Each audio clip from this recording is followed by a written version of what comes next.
Hello বন্ধুরা, welcome to সৌমিতাকে দুনিয়াস নিউ অ্যানাদার ব্লগ। আজকে সকাল সকাল উঠেই কিন্তু আমি পুজো করে নিয়েছি, যেহেতু আজকে লোকনাথ বাবার দিন। তো সেই জন্য সুন্দর করে মিষ্টি দিয়ে মালা দিয়ে পুজো কমপ্লিট করে নিলাম।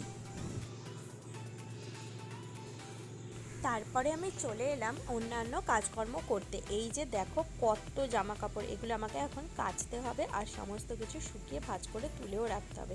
প্রচুর কাজ রয়েছে, চলো ঝটপট করে কেচে নিই। আর এত জামা কাপড় কেন কাচার জন্য বেরিয়েছে সেগুলো কিন্তু তোমরা আস্তে আস্তে জানতে পারবে।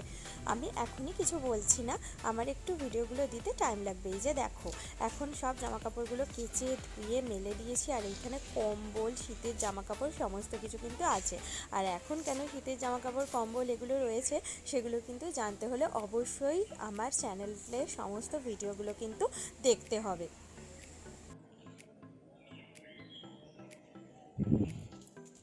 এখানে দেখো আমি ট্রলিটাও পরিষ্কার করে সুন্দর করে একটুখানি রোদে দিয়েছি, কারণ এটা আমি এখন তুলে রাখবো। সেই জন্য ট্রলিটা নিয়ে আমি এক জায়গায় গেছিলাম। সবই কিন্তু আস্তে আস্তে রিভিল করবো। আর এই যে দেখো এতগুলো জুতো আমি সমস্ত কিছু পরিষ্কার করে সুন্দর করে আবার রোদেও দিয়েছি, এগুলোও গুছিয়ে তুলে রাখতে হবে। সত্যি কথা বলতে আজকে সারাদিন শুধু কাজই করেছি। এখানে দেখো কত জামা কাপড়, এগুলো সমস্ত কিন্তু আয়রন করার জন্য রয়েছে।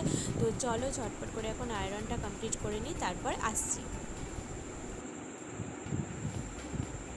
আর এই যে দেখো এখানে কিন্তু আমার আয়রন করা কমপ্লিট। কতগুলো দেখো, আমার বিশেষ কিছু ছিল না, আমার অল্প জিনিসই ছিল। এদিকে বরের দেখো কতগুলো শার্ট, তারপর এদিকে টি শার্টই বেশি ছিল। তো যাই হোক, আজকে আর বিশেষ কিছু শেয়ার করছি না, কারণ খুব টায়ার্ড এত কাজ করে। আজকের ভিডিওটা এই অবধি, কালকে আবার দেখা হচ্ছে। আজকের মতো টাটা।